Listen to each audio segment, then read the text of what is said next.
Sir యాక్చువల్గా ఏమవుతుందంటేనండి హీరోలు వాళ్ళు యాక్షన్ సీన్స్ చేయటంతో రకరకాలైనటువంటి సమస్యలు ఎదుర్కొన్నారండి. నిన్నగాక మన దేవర అంటే షూటింగ్లో జరగకపోయినా కానీ జూనియర్ ఎన్టీఆర్ జిమ్లో ఎక్సర్సైజ్ చేస్తుంటే చేయి బెణికింది. ఆయన దాన్ని పట్టించుకోకుండా దేవర షూటింగ్ కంప్లీట్ చేయాలని చెప్పేసి దాన్ని కంప్లీట్ చేశారండి.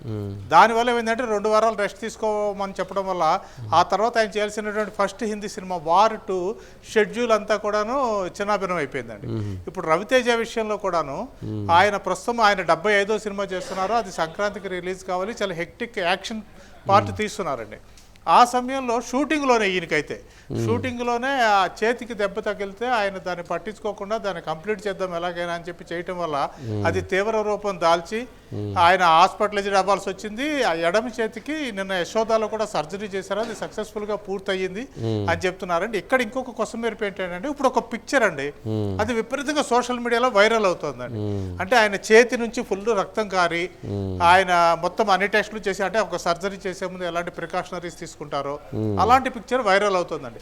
దానికి ఫ్యాన్స్ అసలు ఏంటి ఇంత ఘోరమైనటువంటి దెబ్బ తగిలింది ఆయనకి ఆ షూటింగ్ స్పాట్లో అన్నారు.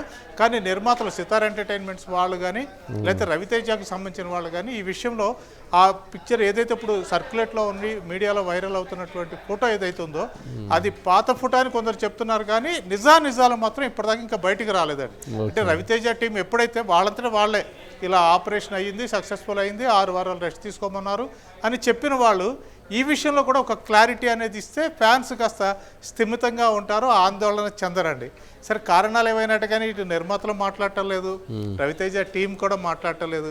బహుశా ఇప్పుడు మీడియాలో ఇది వైరల్ అయిన తర్వాత ఇప్పుడైనా కానీ వాళ్ళు వచ్చి ఒక వివరణ ఇస్తే ఆయనకి, ఎందుకంటే కోట్లాది మంది అభిమానులు ఉన్నారు రవితేజకి,